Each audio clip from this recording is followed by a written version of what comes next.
the tape for this, our main event of the evening. We introduce the champion, Chris, the West Side Strangler Brennan. Let's get it all! What's up, guys? Welcome to the podcast. We are here with Jornel Lugo. I've wanted to get him on here for a while, wanted to get him at Luke training for a while, and finally made it all happen this week. So welcome to the show. Nice. Thank you for having me, man. It's good to be here. So let's jump back to pre-training. What were you doing before you started training? Like in my life? Yep. Oh, sports? Nothing. No sports. I never played sports in my life. I didn't play sports. I sucked at sports. I was a little he's fat, exactly lazy kid. like Luke. I was lazy. I didn't like to train. I didn't like to do any like. My brother played football and played baseball, and I didn't like to do any of that. Like I used to wrestle around with my friends in the neighborhood. Yeah. But I did not like hard work. I was just a fat, lazy kid.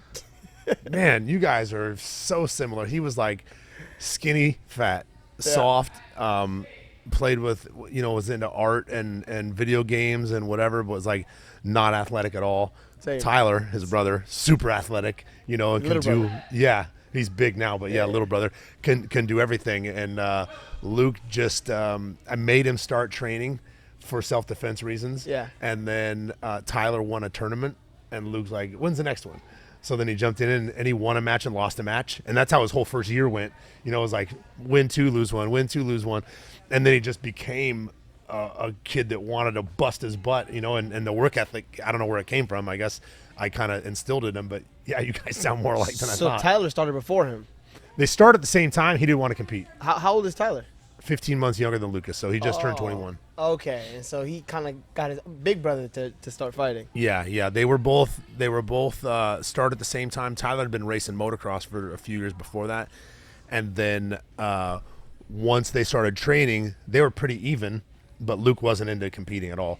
And Tyler tried the first tournament and won, and then the car ride on the way home. Luke's like, "When's the next one?" Well, I'll try it. So you got them into it though, right? Like I don't really know your background too much. I see the pictures and stuff on the wall. Yeah, so I opened my gym here, and they were just getting into like 7th and 8th grade, and I wanted them to start for self-defense reasons, especially Luke.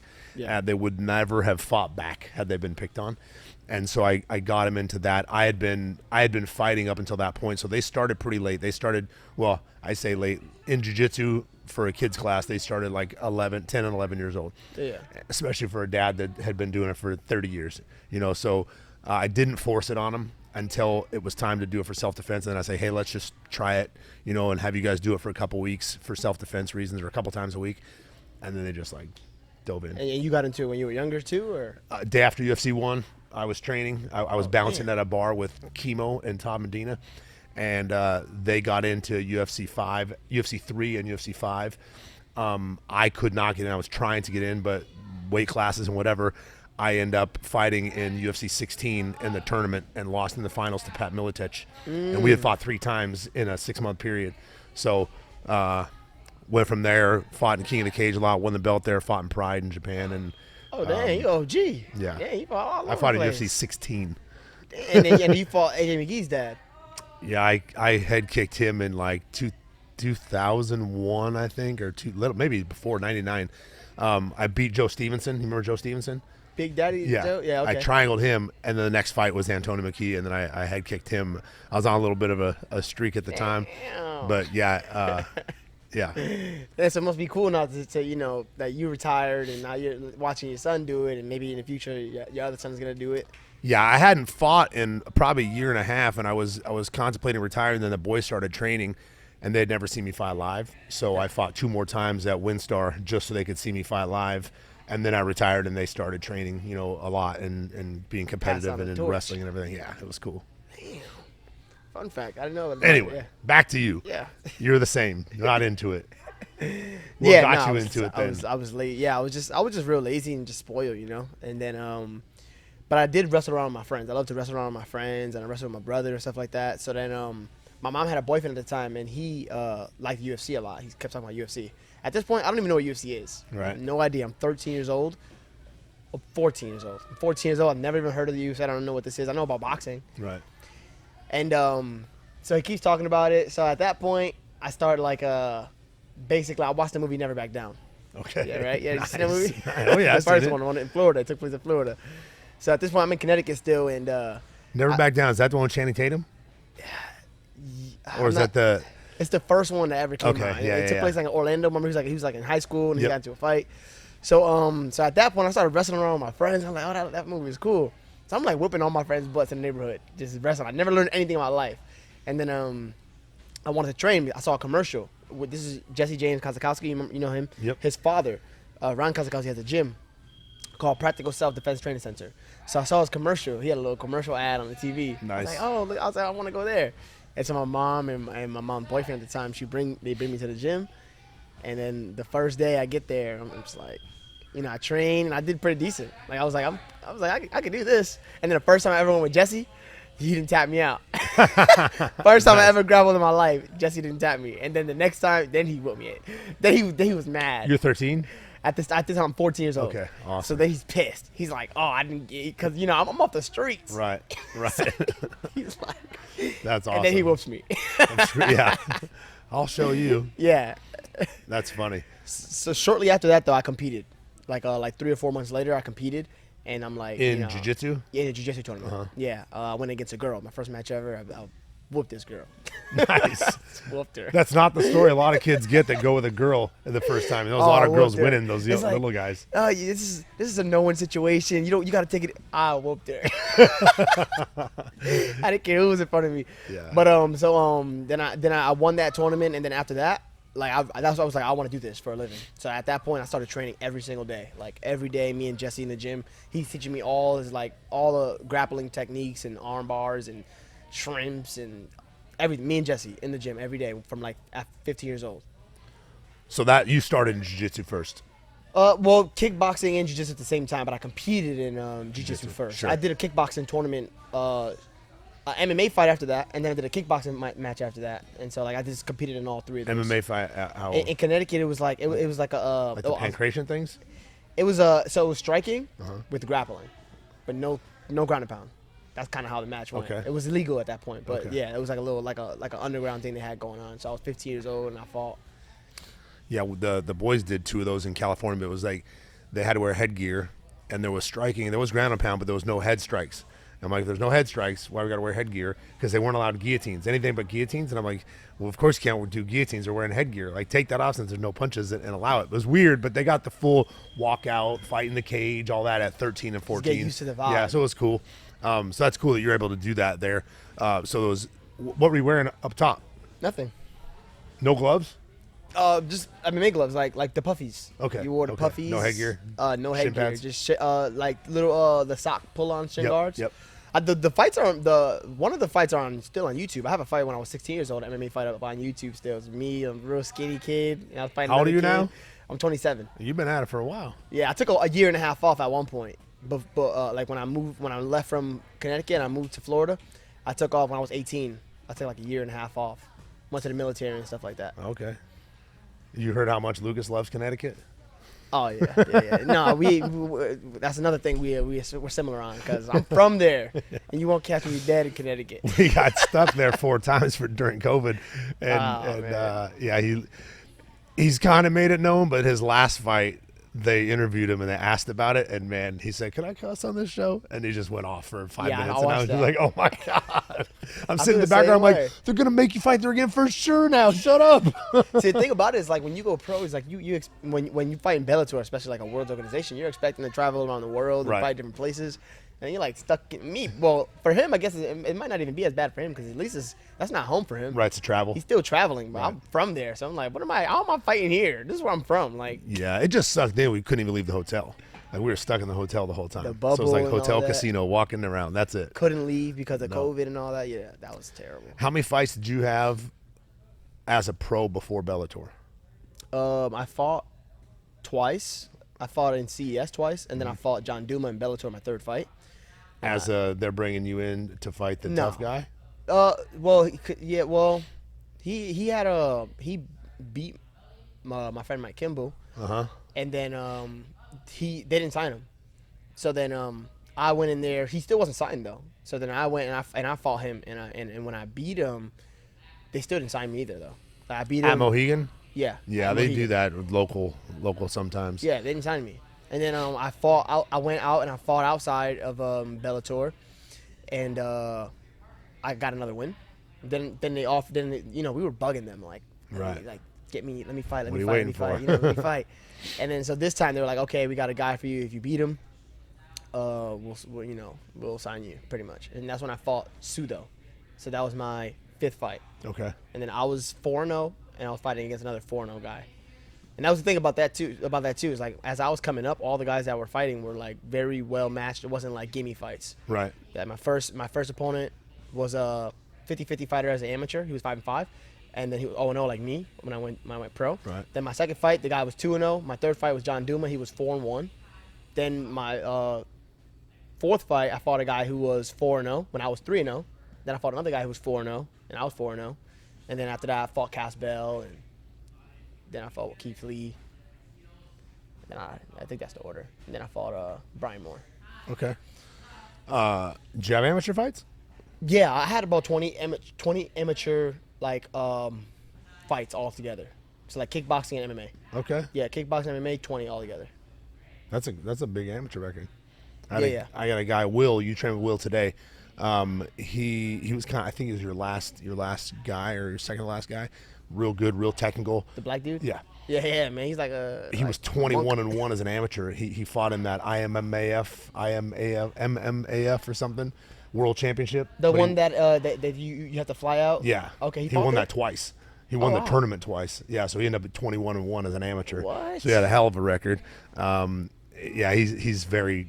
So very he's on the come solid. up then. Yeah, he's 9-2 right now, and trying to get him on the Contender Series. Oh yeah. Don't. You keep fighting like that. That's how you get so good that people don't want to fight you. There's not much they can do with you. Yeah, Yeah, that's he has been to the get in problem. Contender Series. Oh yeah. Yeah, they told us one more fight. We're like, cool. Now we can't get him one more fight. Or what you have to do is get him on a short notice. Yeah, well, we Weight just class tried up. to get him. We just tried to get him to replace the guy that fell out for Jim Miller this weekend. Yeah. And I was on the phone with him, right away. And then I messaged Will, and Will didn't get back to me fast. And they went with some other dude, and the other dude got slept in a minute, less than a minute. Oh, so whatever. Who knows what? Yeah. I'd have rather fought. I like Jim Miller a lot. I'd have rather fought the guy. Who was it? I forget that fell out. But his original opponent was someone that I was hoping it was Jim Miller that fell out, so we could replace him instead of actually fighting Jim. And what weight class is that? 55.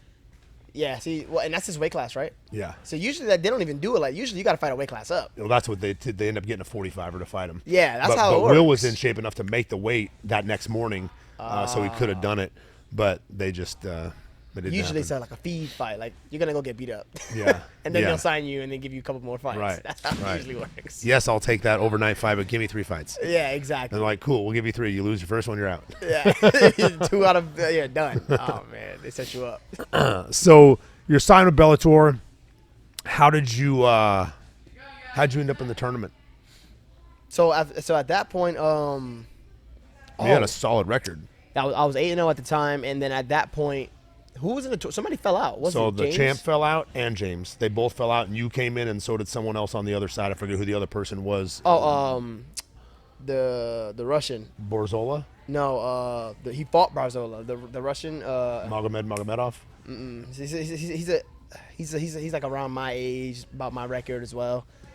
I forget his name, but he's like a Russian, real pale skin.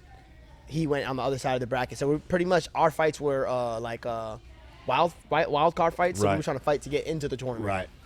At that time, so that's pretty much they offered me that. As soon as I fought after my fight, right away they like called me, hey, you want to take this fight? And I was not gonna do it. I'm like, no, but I said, you know what? This is probably a good opportunity to get more money. Yeah. Bad matchup stylistically to take on such short notice fight, and he's huge. Sabatello, right? He's not big 45 or 35er? I wouldn't say he's not like he's big, but you got to also remember like he's not like dense. Right. If you were that big and dense, then you're like, it's weird. Right. But the bigger you are at 35, or the bigger you are at your weight class, the more ballooned you are. Right. So you're not as like if he was compact, then that'd be then he's Right. putting people away with the punches that he's Right. throwing on the ground. Right. Yeah, he's not super exciting. but he can close the distance from like 10 feet away. He's got a fast shot with the close the distance. I'm like, oh man, he's relentless. I think that was the thing with him, is that he's relentless and he's good at what he does. Yeah. You know, like you know exactly what he's gonna do, but since that's all he's ever focused on, that's all he ever does, he's really good at it. Yeah, Like it wasn't like he was really strong. Right. He just knew how to move his body. He knew exactly, like, I was confident no one can hold me down. Psh, it's not happening. I'm like, what? I can't get up. Like I'm every. What? Yeah, So you had some good stuff set up on him too. It's just going like to everything, and he was just, after he made a couple of adjustments, and then after that fight, I had to start. I started working on like different wrestling positions. I was a big believer in like never give up your back ever. Right. Like no matter what you do, don't give up your back. Like cause jiu-jitsu, you don't want to ever give up your back. So after that, that's when I like kind of switched up my game. Like turn around, get up, peel hands, and add everything. We've talked to a lot of guys that's the go-to.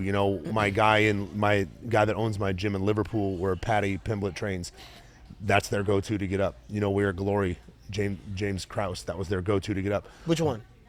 What was their go-to? Turn around, back. peel hands. Okay. Yeah, but like you get someone like Luke who's already trying to get your back, and guys would like James Gallagher would turn his back to get up. Luke's on his back, body triangle. So James does it too? Yeah. James Gallagher turns around? Yeah. And then he takes his back. Yeah, and there's the round's over. Like whether you get submitted or not, you're losing that round. Yeah. So it's such a risk for me.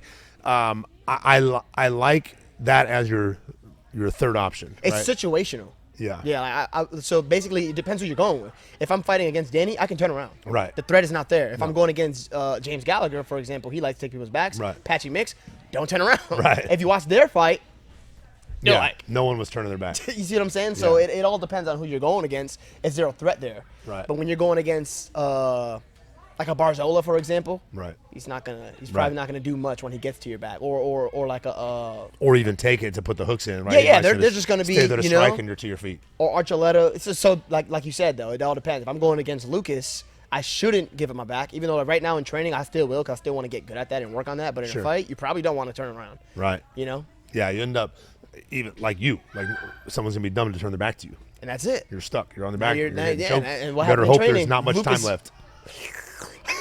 right. Twirling around, and that's it. Every time it's round, 2 minutes straight. So yeah, it's pros and cons. Yeah. So again, we use a wizard belly down. Used it off a takedown today. Someone's got a take what would have been a takedown on you, and you turn with a wizard flat belly and back to your feet. I love that. You can use an underhook to come up, but then again, you use that on you or someone like Luke that's good on the neck, and you're in trouble. So I frame a lot to get up, use the wall as much as possible. So you like stiff arm and creating distance. Yeah, and using the wall just because I want to assume and there are like you said, situational. There are guys that'll turn back to get up on that are going to hold you down but aren't going to do anything if they get your back except for try to punch you on the way up. Cool. The more you punch me, the more I'm going to get to my feet. Exactly. But everyone else, I want to assume that they're Damian Maia, right? Like I do not want Damian Maia on my back, right? So I want to assume that I cannot let you take my back when I'm getting to my feet. So the underhook has to be there. The wizard's got to be strong. Like whatever the case may be, I don't like to turtle unless it's on the takedown where I'm bouncing to my knees, fighting the hands and coming up. What do you think about? What do you think about like leg locks in terms of like getting up or creating positions for you to scramble? Love it. We've got a from bottom butterfly against the fence heel hook set up to get them off the center line to punching you, and you can literally come up with a ankle pick. Rory McDonald is a black belt under one of my black belts, and I've known him Rory since McDonald's your black belt? He's a black belt under one of my black belts. Oh, wow. But I've known him since like 13. Okay. And maybe 14. And before his John Fitch fight, I was sending him videos of what we're doing, and he used it 3 times against John Fitch. Lost a decision, but he got up every time with that specific leg lock get up. I got to see that. It's smooth, it's easy, and I'm 99% positive the leg lock. But using that leg lock to get up is different. It's different. So you got that's why your toolbox have to be deep as far as like if you want to get up, you can't just have underhook. You can't just have turn around. You got to have the leg lock. You got to have all these different things in order to make it happen. And I love it just because you get an instant. Oh shit! It's going for my leg. And if he ignores it, you could really go for it. Yeah, you sell it. Go for it like you want it. And if he doesn't react, take it. If he does, get up. Get up. Exactly. So it's solid. Yeah, there's a lot of different things that are MMA now has become a style, right? Like It's a strike. If you get a takedown, get back up. Strike, get a takedown, get back. Rare is someone going to spend time on the ground looking for the sub. You know, I told Luke if he ever gets taken down, depending on how long into the fight or into the round it is, I'm going to give you 30 seconds to set something up. If you don't have it, it's time to get up. Time to get on top. Yeah. So even him. At least get on top. Like, get up doesn't always mean get back to your feet and strike, but stop get up, laying down there. get on the neck, you know, to use it to get up, to get behind, like whatever. But, yeah, don't try anymore on the bottom. Why? It's time though? to get up. Why do you say that? I just feel like this day and age, it is very difficult to get the sub from the bottom on somebody who's half as knowledgeable as you are on top. You know what I mean? If he's pretty good on top at staying square and keeping his elbows in and keeping his hips, it's difficult to get the sub when he's punching. You know, I think there are guys, and he's very good off his back, and I'm sure you're very good off your back, but I'm going to give you 30 seconds because you're losing until you submit him. That's not true anymore, though. So we've just talked about that on here, actually. There's been a couple decisions. If you're busy and can stop them from striking on you while you're busy attacking, cool. You know, Caldwell, man, he has a few losses like that. Yes, true. From the top. The whole Horiguchi, time. huh? He lost to Horiguchi, and then he also lost to that same guy that we can't remember his name. The Russian? The Russian kid. Yeah, he lost to him the same exact way on the same card Who that I was beat on. Caldwell? That wasn't Magomed? It wasn't Magomed. Oh, no. It was Because Magomed guillotined Barzola on our card when we were at Mohegan in the tournament. Nikita. Yeah, That's his name. Krylov, yeah. I cannot remember. He beat Caldwell 3 rounds, taken down, controlled the entire fight, won. Yeah. And won. So I'm like, who's the judge? And look at that same night. Look, if you go by the old scoring criteria, because there was a time where if you were on top, you won. Yeah. That's the time that I kind of like came up in. If you were on top of somebody and you were doing a little bit of damage, you know, trying to throw a couple, you won the round. You controlled them. That same night, that's when I fought Jalen Bates. Yeah. I was controlled the second round for 4 minutes. He controlled 1 minute. They gave him the round. Yeah. So, you know, this was back in the day, though, with the criteria that was just slightly before that, I'd had won that fight, too. But me and Caldwell lost that night with the new criteria. You won that fight. I could not believe it when they announced that. I'm like, are you kidding me? I'm sure I messaged you. I'm sure I messaged you like, man, I'm so sorry. Yeah. Because it was just, I was so bummed for it. But yes, I guess depending on your threat from the bottom, you know, that you know, you can win from there. But I just feel like you'll know in 30 seconds if you can even be offensive from your back, or is this guy going to be beating you up from the top and you're not, you know, maybe longer if it's a minute in, if it's 30 seconds left, get up, get on top, you know, get on the neck, threaten something, you know, so it looks like you've now got him in something until the bell rings. Yeah, for sure. Leandro Higo also beat Caldwell the same way. Got taken down 3 rounds and won. He's got no luck with that. It might just be Caldwell. He might have just wanted to. I can remember those off the top of my head. I'm like, people are losing that way now, you know? He's on a 4-fight skid right now. Man, that's the thing, though. It's like, you can, nowadays, there's no real, now you have to do damage, period. Yeah. No matter where you are, as long as you're throwing punches, you'll win. Yeah. Like, you just have to throw punches. Yeah. Tim Elliott trains here. He's a 25er, obviously, but he throws a bazillion punches no matter where he's at. I was watching that fight. You were getting hit. Yeah, that was not a great showing for him. He was not feeling well before the fight. We couldn't even touch his stomach without him bending over. It was bad, but he in the room, and typically he is just like peppering, pop, pop, pop, pop, pop, pop, pop, like just nonstop punches to the head, to the body, to the head, to the body, knees, head movement. Shit talking like it's nonstop with him, even in the room. Every round's over, he puts his hands up and walks around. You know, it's he's all ready to go. How long has he been in the UFC? He's been in there for a while, right? 12 years. 12 years. How is he? 36. Oh, he's got to get to it. He's got 2 left on his contract, and then he wants to go to bare knuckle. He wants to go to bare knuckle. Oh, he's trying to cash in. I guess so. Yeah. Yeah, he's trying to cash in. So he got to make sure he wins these fights then, so that way he can go there with a big. Yeah, he's on a 2-fight win streak right now. One against. Tagir, whatever, one of Khabib's guys, won a decision over him, and then just beat this guy, Victor Altamirano, last week. And then we'll see what he's got next. But he fought Demetrius Johnson to a decision. You know, he's fought a lot of best guys in that division. I feel like it's interesting. Like back in the days, if you didn't become a champion in the UFC, you were pretty much go unnoticed, and you might not even make enough money to like make a living off of once you're 100%. done. But Bro. now with all the boxing and the Yeah. and the bare knuckle, it's kind of like giving all the average guys an avenue to go make a lot of money and get a bigger name. In the UFC, the pay starting is 12-12 right now. Like, if you can only pay those guys 12-12, those guys shouldn't be in the UFC. You know what I mean? Don't take them if that's your pay. Start your pay at 20-20, and get better guys. Right? Inflation is a mother. What is? Inflation. Yeah, man. they're 20 is still not even like. Oh, I know it's not great. Yeah. Like you and Luke are making similar in Bellator, right? And not similar to that, but similar to each other. And that's decent, you know. But to go to the UFC and make 12-12 and not get any sponsors, now you're starving. 12. And you're gonna fight what, 2 times, maybe 3 times, maybe No if you bug them. sponsors. And these are good guys too. It's not like you're fighting bums. No, You're man. fighting the best of the regionals. Yeah, Right. That's the bottom of the UFC. Is the best of the regionals. So you're Right. gonna be fighting pretty decent for a regional guys. title every time. And then check this out. You're gonna be a ghost.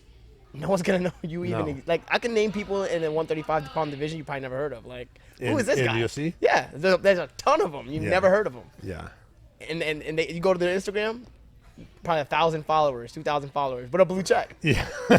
UFC takes care of that. You see what I'm saying? So like the thing is like, but what the good thing though is these days now we got BKFC, you got the celebrity boxing, like Right. you can go in those. You know what's that guy's name?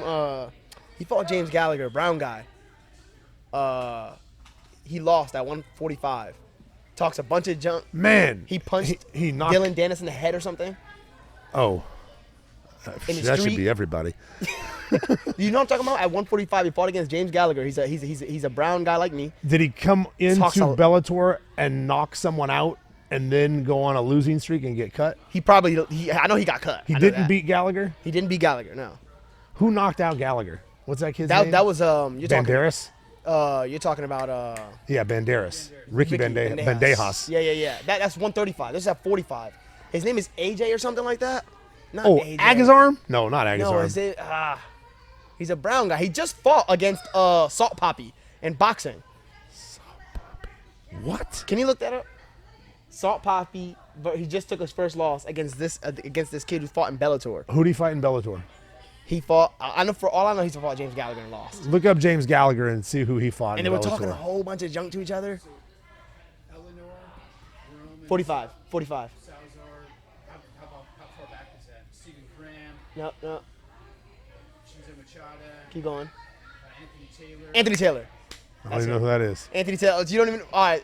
This guy, he's a big following. Okay. He's on Instagram, on Twitter. He has a big following now because he talked a lot of junk and he went and fought in celebrity boxing. And he just beat a decent boxer. His name is Salt Poppy. He's like an Instagram famous guy. Okay. So now you can have like the low level like UFC guys kind of go mix it up with the YouTubers and the Right. TikTokers And make some money? and make some money. Like you see what I'm saying? So Yeah. that's the good thing about our sport right now. You can kind of do a lot more than just MMA. Yeah. You can go box. You can do celebrity boxing. You can do bare knuckle. Like make money. You know.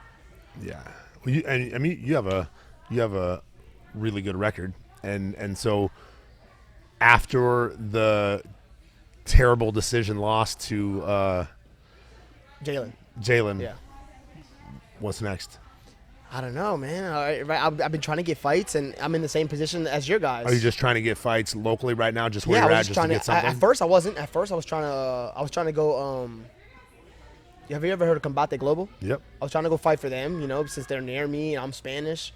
But they really, I don't know what's their deal. It's like if you're not already inside, they're kind of strange with that. But they offered me I had 2 other offers, and they didn't want to fight. They were just like, nah, we're gonna pass on that guy. I'm kind of in the same situation as your guys. Like, I'm a ex Bellator fighter. I'm 8-2. I'm a high risk, no reward. Like, sure. What are you gonna get out of fighting me? Unless sent back further. unless you're in the UFC. I mean, it might not be they might not even lose much by fighting you, though. That's the thing. If they lose to you, it's only a lose-lose for you. You know what I mean? It doesn't help. do anything for you to win, really, but it doesn't do anything. It does damage for you to lose, and I imagine it's probably pretty hard. And what is it like right now? You're trying to fight on a show like that, coming from what I know you were getting paid in Bellator.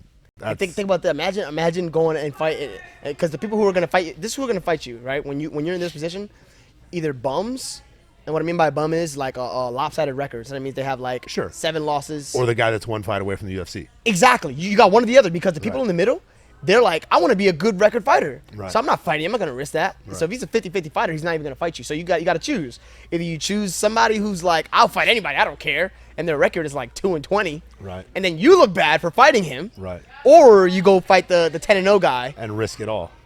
and get into a barn burner, back and forth, hardest fight of your life for nothing. Because what are they going to pay me? $2,000? Yeah. So Yeah, it's a crappy for spot. Will, I'm getting offers 2 and 2, 12 and 1200, 2 to and fight 2. probably the best guys to in the fight regionals. to fight was the guy that was a 55er in Bellator that really good, Derek Campos. Yeah. You know Derek Campos? He lost to McKee in the tournament in the 45 tournament. What color is he? White. Really white. Yeah. That's the one he came out and head kicked him right away?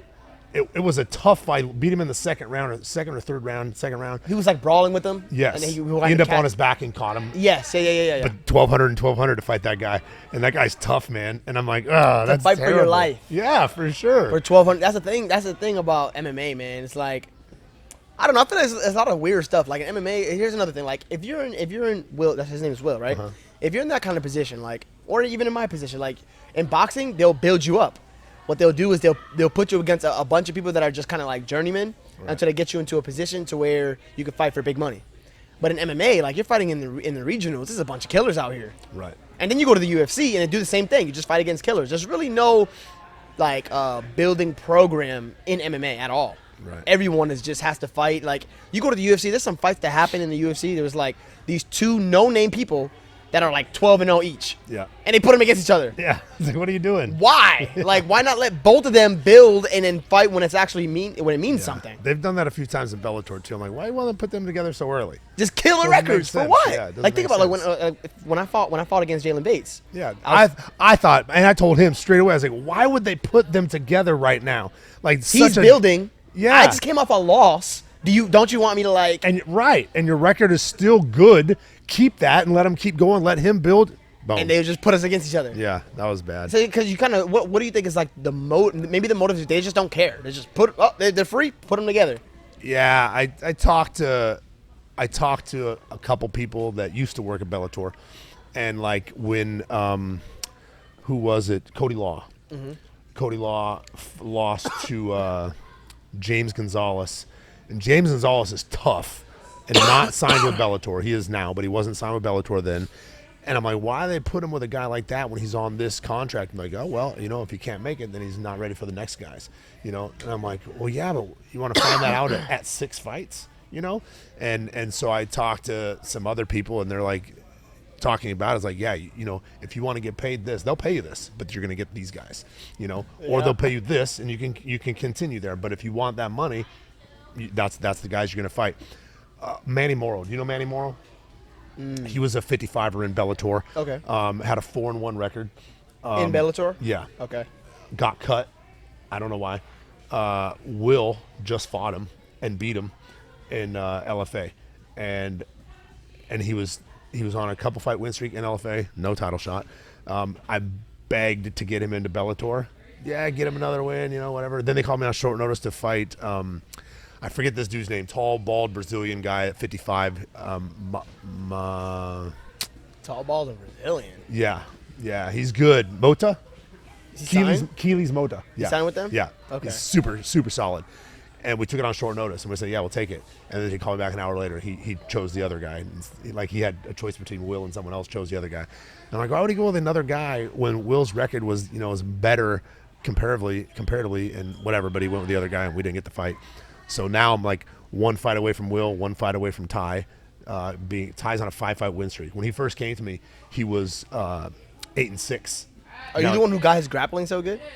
I mean, He's yes, solid. he's a black belt under me, brown and black. He is, he's very good on the ground, and he was 8-6 when he got here, and now he's 13-6. You know, he's been on a 5-fight win streak since getting here. And so I'm like, hey, let's get him in. He'd be entertaining. He's great, blah, blah. And she's like, one more win. And I'm like, For Bellator? yeah. But now I don't even know what's up. But yes, yeah, at this point. That's been the plan with him. And now it's just struggling to get him a fight. Now we got him a fight. Tough guy, super tough guy. And you know, hopefully he gets through that one's on a 6-fight win streak. Then he should be able to go wherever. Like, should be able to get Contender Series on a 6-fight win Or streak. short notice, 45-pound, you know, take a loss, take one for the team. He's had plenty of 45 fights. He mixed it up a lot when he was in the DR, but he fights mostly at 35. He's a 35er for sure. Okay, when I grappled him, he told me he's from DR, and when we grappled, I'm like, how the heck you from DR? Like, where you get this from if you're from DR? Yeah. So that makes sense, though. He must have been over here. Yeah, he's training. been here for a couple years now, and he went and came back a couple times, and now he's here, and he's solid. He became Luke's best training partner by training with Luke. So it makes it you know, interesting what you're gonna do with him now. You know, in the state that not knowing what's happening in there. Yeah, I know. I mean, I guess it's public that it's the PFL's trying to buy them. I don't know what happens beyond that now. And you said the due date when you said is the deadline At the end of this week, which is tomorrow's Friday. So they got to figure it out. That's crazy. That's what I've been told. I don't know for a fact, but I know that deal's been on the table. I've seen that posted. You know, people know that. So it's just a matter of seeing what happens if they get it and what happens if they don't. You know, if they do, there's been posts that say they'll cut 80% of the roster, which means I guess they'll just keep the top guys and put them in the tournament. So they'll just absorb Bellator and cancel it? Just like UFC did to Strikeforce. Just absorb it and cancel the promotion. They'll keep the contracts in the library, you know, the video footage and the contracts, and then cut who they don't want, keep who they do. I believe I don't know that they can just cut the people that are in contracts, or if they'll have to either fight it out or pay them out one way or the other. But if they get rid of – so there was just – you see all the drug tests that came back positive for PFL – 10, and there's 4 more that are coming that people don't know about yet, but 4 more. So there'll be 14 people tested positive. Wow. And so they're looking for guys, I'm sure, because they were all their champs tested positive. Like, they had a bunch of guys test positive that were bigwigs in the tournament. So having the tournament is going to be difficult without fulfilling, you know, the bracket. You know, if you're not testing people are doing drugs. 100%. Period. Like, if you should be, it has to be some kind of testing protocol, because if you're not, I mean, and that sucks for us, because like I don't want to ruin my body. Did you get tested? Never. Never so once. Luke was the first his first fight he got tested. Yeah. But it was a pee test, and he said Luke's standing there trying to pee after his fight, stomach hurt. He was drinking water trying to pee. Yeah. He couldn't, and about 20 minutes later, dude goes, "You're good, bro. Have a good night," and let us leave. And I walked out, and I was like, "What?" You could have easily just been trying not to take the test. Yeah, for sure. Just, and I was like, that was crazy. So then the next time we're in the rules meeting, and they're like, there'll be a test, a random test afterwards. We'll just have you pee in a cup. We'll give you the results in 5 minutes. You guys are out of here. And I was like, oh, so they're testing for weed and coke and whatever. They're not testing for juice, you know, not in 5 minutes. No. And so I'm like, okay. Then come Yoel, Cyborg, and all the big people come over from the UFC, and they got bigger. You all moved up a weight. You know, I'm like, oh, my gosh. You know, I'm like, what's going on here? And then talking to a couple of the girls, they wanted – you know, Cyborg to be tested before they fought her. You know, like, well, she might be off that week, you know, but like, come on. There's some people you just know, right? You just know. And yeah, the Chad Mendes is just right. Yo. Look at him in bare knuckle right now. He's like about to foam out the mouth. Yeah. How yoked he is.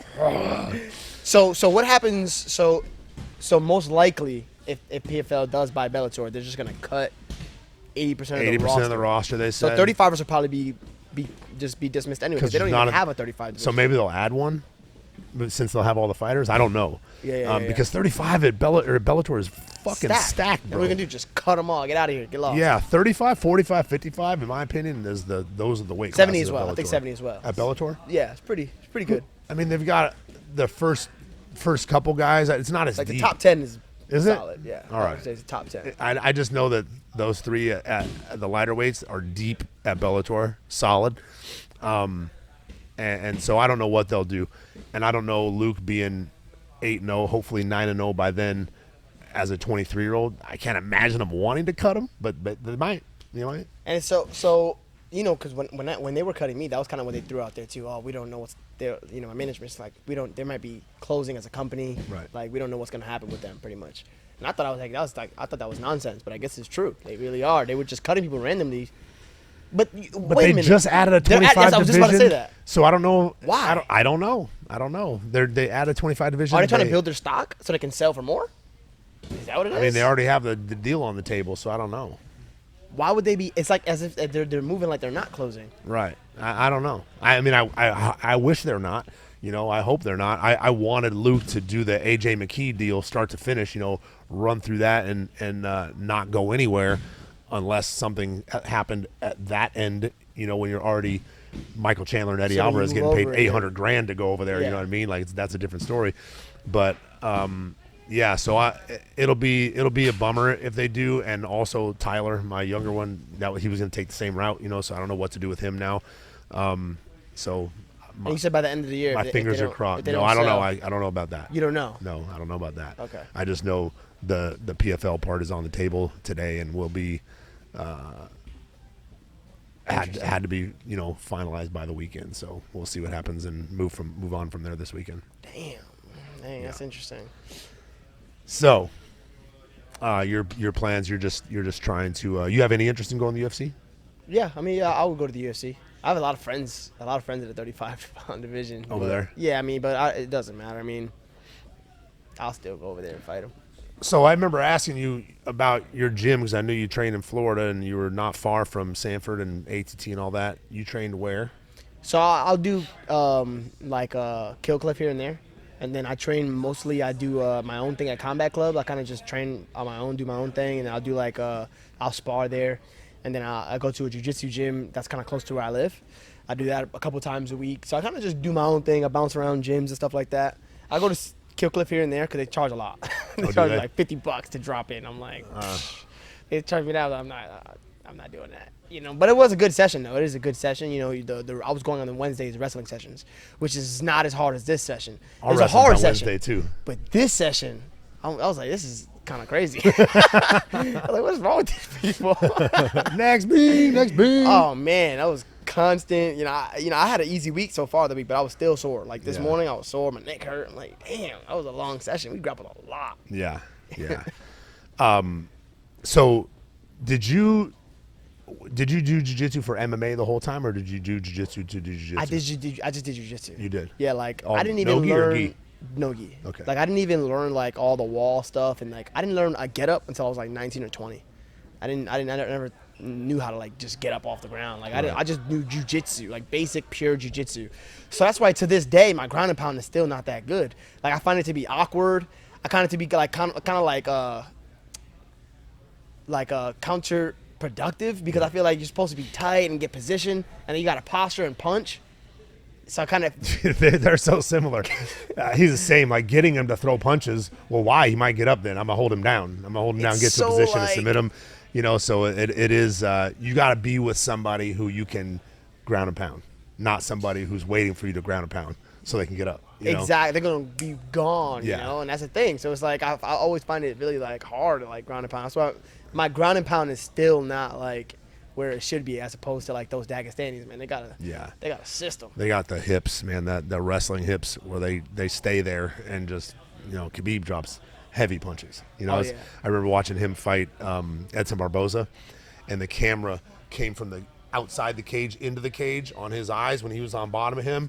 And I was just like, oh my God, he's scared. This is a guy that knees and kicks people's heads off, and he is scared right now with him on top of him. It was holy smokes, man. I mean, look at Usman in Bellator. That's his name, right? The 55 champ? Usman Yeah. is his name. His ground and pound is serious. Oh, yeah. He's throwing both hands, elbows. His ground and they're pound? heavy. They're he's a heavy skinny punches. guy. Yeah. It's weird watching them ground and pound. Who else hits like that from the top is that's not a jacked guy is Musasi. Gerger Musasi. Yeah, he has crazy ground and pound when he's on top. And it's where does that power come from? He's throwing hard straight rights on the feet that are just bank. He's heavy-handed as well, though. Yeah. Did you see his last fight? The one he lost to Eblin? Yeah. No. He lost again to Fabian. Oh, that's right. Yeah, I did watch that. We were on the Eblin card. But we did see the Fabian one. What'd you think about that? I watched like the first couple rounds. I didn't see the whole thing. But I want to think back. Do you remember if I talked about that fight? I think that should he have lost that fight? I didn't. I only watched like the first 2 rounds. Yeah, I don't remember. I'd have Man, to that look sucks back. though. It's like out of nowhere. He's fighting the best guys. He is. I mean, He is. no. He after lost that, against Fabian. Yeah. Leon's brother. I think Eblin goes to the UFC. Does good work. Yeah. I agree. solid. I agree. I didn't know a lot about him, and after Musasi beats Mr. Van Zant, Easily. I was like, Austin. he's gonna do the same thing to him. And then I That's what I saw thought, that, too. and I was like, oh, He's not different. him. He's different. He is not. Because that guy could strike the whole time he was striking with him, heavy-handed, wrestled him when he wanted to. You know, he was not in trouble. I was like, oh, this guy's a He's problem. confident. Like He real is. confident. And I talked to a lot of people after that, and they were just like, yeah, you should see him in the gym, you know, and the guys he trains with in the gym that are in the UFC, he handles it. And they're saying that Amosov is one of his main training partners. Right. And Amosov is a bad boy. Oh, yeah. I was so happy to see him come back. He wrestled with him a lot. Then he came back and Dominated. stuffed every single takedown. It I was like, bad. man. It was bad. That guy's if he Yeah. goes if he goes to the UFC, he's solid as well. Yeah. He's a Who do problem. they got 70? The division is not. I feel like it's not as stacked anymore. I feel like it's starting to unravel a little bit at 170 in the UFC. Yeah, it hasn't been like it used to be in the past. The champ right now is Leon Edwards. Usman moved up. Colby, he did? He's going. I think he's booked to fight. I don't know if he's booked, but I think he's gonna fight Hazmat Ooh, at 185. that'll be interesting. So he got some. If Amosov moves in there, he can work. Oh, yeah. I don't know how he does against Kobe. I think he beats probably beat Kobe actually. He's really good wrestling. Amosov's that Nemkov's the 205er. Amosov's the Nemkov is good too. He is. You see what Nemkov did to the other to Yuri. Yeah. I mean, he lost because he couldn't get off the ground, but he dominated when he fought Yuri. Yeah. In that 10-minute fight. Yeah. So their champs are pretty solid. They are. That'll be interesting to see. Yep. How do you see Usman versus Hazmat? Man, that's kind of what we've all wanted to see since Bo Nickel started talking trash on the Russian wrestling. I want to see, I hope it doesn't just turn into a kickboxing match because I want to see who gets the takedown out of those two guys. You know That's what I mean? how it always turns, though. They always turn into a I know, kickboxing fight. because everyone's afraid to shoot. It's not easy to take down someone at the level of you. The same level. But Kamzat is he has a big head. Yeah. So because his head is so big, he might go in there and try to ragdoll Usman. Yeah. He I might- don't think it's won't. possible he will. No, he won't. You don't think he gets a takedown? I mean, look, he couldn't ragdoll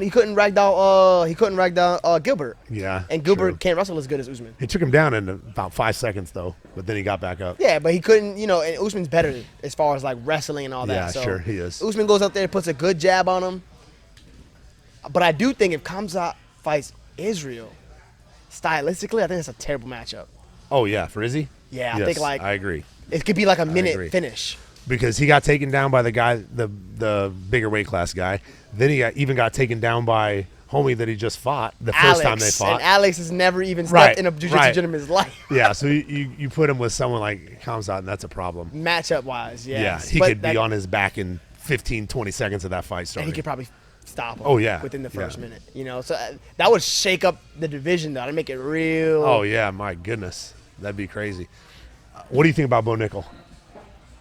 He's a good wrestler, right? But he's just green though. Yeah, Like, he still he's has to, calling out the top guys, but He's got to prove. He's got to do I think a he's lot. doing that because he knows Dana's not going to give him to him. Of So course. he's That's letting what- him that- talk while he's That's down what here. everybody does. That. You look like Ryan Garcia in boxing for a long time. He called out all the best guys, getting in the ring with people. He's not fighting anybody. AJ McKee called out Pitbull after his first Bellator fight, and he had Yeah. like 15, 16, 17 fights before he got to him, but he was talking about him the That's- whole way there. That's what they do. Like, who'd you think won that fight anyway between him and Oh man, I don't know. That was a close fight. It's one of those. It depends what you were watching. How you watch or how you judged it. I know AJ thought he won. I like Pitbull. I like AJ too. He's very talented, man. He's very good. He's much better than his dad was. His dad was a crazy solid wrestler, but not much else at the time. And AJ is very well rounded on the feet and the ground. is wrestling, and like, kind of everywhere. You know, he's good everywhere. I don't know that. I don't remember. Who do you? I mean, it does. If it's a close fight, then it doesn't matter. Right. If it's a close fight, anybody could win. It's 2 against 1 on the judges, so you never know. I mean, it was split, right? I'm not sure. I can't remember. But I know if it's a close fight, then it doesn't really matter Yeah. like, whether you win or he won. Yeah. Either way, nobody beat each other up, so nobody can like. I don't think it was a bad decision when I was sitting there, but I also remember thinking this might go either way. And when it was that way, I was like, oh, all right. You know, I was kind of surprised that I thought it might go with AJ, and it didn't. But What do you think about them giving out like more draws? Because there's a lot of fights that are so close, and it's like, why did you even pick a winner? There either needs to be draws or there need to be half points, some sort of point to change. You know, a 10-9 to separate that by the end of the round, or just a 10-9 and a 10-8. But it's easy if there's one 10-8 round and the other guy wins 2 rounds to draw. You know. Yeah. So it's happened in UFC multiple times. Frank Yeager, Gray Maynard. Frankie got 10-8 in the first round. Gray won 1 more round. Frankie won the next 3 as a draw. You know. So, did you look up what I just asked? Yeah, it was a unanimous decision. It was unanimous. Okay. Unanimous. So Pitbull beat him at unanimous. So that's 3 dudes. You know. I don't trust anybody. Like, who knows if the judges, like, man, after leaving Glory and hearing all the stuff we heard on the betting and all that stuff, and then all the stories I've heard about judging and about everything else, I'm just like, Tim won the other night, and when they were about to announce it, I looked at Coach Austin. I was like, "There's no way he lost, right?" Because I don't know. You don't. And he goes, "No." And I was like, "I didn't think so, but God, who knows?" He don't did know. get kicked in the face one time. That might have been enough to win the whole 10-8. fight. Yeah, right. 10-8, kick I was him in like, the head. who knows? So it's very scary when it goes to the judges. You look man. at boxing, and in boxing, if you're A side, if it's a close fight, you win. Yeah, Every round, any swing rounds always go to A side. yeah, So it's like if you're in boxing, if you hit me 3 times, I hit you 2 times, it's kind of close, I won the round. I'm A side. yeah. And is that?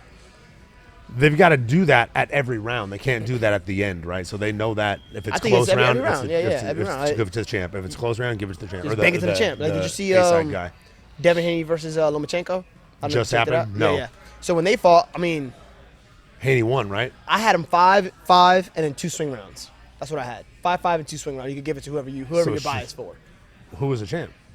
Devin Haney. He was. He's a champ, and they gave him like a 8-4, like bad, like lopsided. They didn't Right. give this guy any of his rounds. I'm like, that's how you know. It's like if it's close, if it's A side and it's close, Yeah, the other guy's getting it. don't even you gotta go in there and whoop him in order to win. And Right, that sucks. You know, it's kind of like you don't even get a fair shake, kind of. right. Yeah, that's terrible. That's a bummer. We're always talking about the red corner, the blue corner, and Luke's been the red corner every time, and he will be again this time because he's ranked, and the other guy, Weber's not ranked at the moment. But I'm like, you won't get to the blue side until you're fighting somebody ranked in front of you. You know, so right now you at least know that you are the A side, right? And as soon as you get put on the other side, like. You know, we went into Watch fights it. last weekend with Delmer. Delmer got this beautiful knockout, but and we've got the crowd there. You know, he's fought there multiple times. The guy he was fighting sucked, and we show up there and they give us the blue corner. I'm like, hey, I said, what is this? You know, and like, what? I was like, what are we doing in the blue corner? And I go, oh, it's just whatever. And I was like, no, man. But they kept us there. I was so pissed. I was like, man, Who knows? Like, look at my last fight. My first loss. After my first loss, I was ranked. I was ranked number 8. After one loss, I was unranked, and they made me red. They made me blue corner. they did against Jalen. I was blue corner against Jalen. Jalen was only 7-0. I was 8-1, and I was ranked. I lost one time. They made me blue corner. And who knows if the swing round. Right. Man, people don't realize how brutal this sport is not just the fighting. The fighting is like whatever part of it, you know. The all the other BS that you have to deal with, and then the training itself and the life you have to live to get there. There's so much, man. I think the hardest part about MMA is that the training and the finances are completely separate. Yeah. You could train as hard as you want and make no money. Right. And pretty much be a bum. You could be done at 40 years old and have no money. Like the finance part of it is a whole separate part that you have to focus on. Like you have to become like a Dylan Dennis or something like that. Like talk a whole bunch of trash and put yourself in a position to where you can make a lot of money. Right. But that's not even what we signed up for. Like we signed up, we just trained to fight. Yeah. You know what I'm Yeah. saying? Like, because think about it. Like, think about the majority of the people in the UFC. Just think about the majority, right? The majority of people are making anywhere between, like you said, 12 and 12, and maybe like 30 and 30 or something like that. They're all in positions to where if they got cut, they need to go get a job within the next 2 years. Oh, 100%. 2 All of years. them. 2 years be pushing it. That's if because if they're getting 12 and 12 and they fight twice, making 50 grand, and how much do they spend? How much are they giving away of that? The top end, I said 30. So 30 and 30 at the top end, like Yeah. at the top end of the bottom of the barrel. Yeah. 30 and 30. So now some of them, those people, they got to get a job immediately, because you got to pay everybody off. You're going home with $5,000. Yeah. But if you're making the 30 and 30 or whatever, maybe you got a year or two. Right. That's the majority of everyone in the UFC has to do that. Yeah. The majority of everyone who fights in MMA has to do that. I was doing the math the other day for someone that was making 120, and right off the top, 10 went to the gym, 10 went to the manager, and he's at 96,000 off the 120. And Uncle then, Sam. And then 33%, that's $39,000 off of that, and you're now making what you showed for. You're taking home what you showed for. And God forbid if you go to church and you tithe. Now it's You over. gotta pay 10%. You go home with $20. I mean, bro, it's Kick rocks. It's so bad, and it's rough. You know, it's a tough sport to be getting paid what they're getting paid. You know, I was looking the other day; they were talking about the minimum in Major League Baseball, or minimum in the NFL, $750. Yeah. You know, $750,000, no matter what. You know, $750 for who? football $750 minimum. for Worst the guy on year. the team. Worst guy on the team. It's how long is that contract? Season. For one season. Yeah. So about a few months. Yeah. How many? 17 weeks. $750. Yeah. One season, And that's the dude you don't even know who the fuck. Never he heard of is. him. Nope. and that guy can go off of that fight and sit back for the next 5 to 10 years if he Depending on, yeah, he should. if he was not stupid with his money. Yeah. And then he can probably go straight to the UFC. Right. He can go straight to bare knuckle and make a lot of money. Like who's the what's the big guy? The big guy who went to bare knuckle and just got knocked out. He was in the UFC, then he went to bare knuckle. Big dude, dreads. Oh God. You talking about the He's a football player. football player? Yeah. Hardy. Yeah. Yeah. He's making all kinds of money doing. Yeah. He's getting paid in the UFC. He's getting paid in bare knuckle, and he keeps losing everywhere. Yep. Just because he was in the UFC. I mean, just because he was a football player. Yeah. That's crazy. So you're set up if you go to another. If you're in a major league in another sport. Oh yeah. Oh yeah, for sure. So I mean, right, man. Wild. You gonna train tonight? No, I'm gonna get going. I gotta Are you? pack all my stuff up. Okay. Yeah, I gotta get all my stuff packed We'll up. see you in the morning. Yeah, I'm gonna train in the morning, and after that, Let's do this again. We get you back out here. same thing. Cool. Another one. I appreciate it.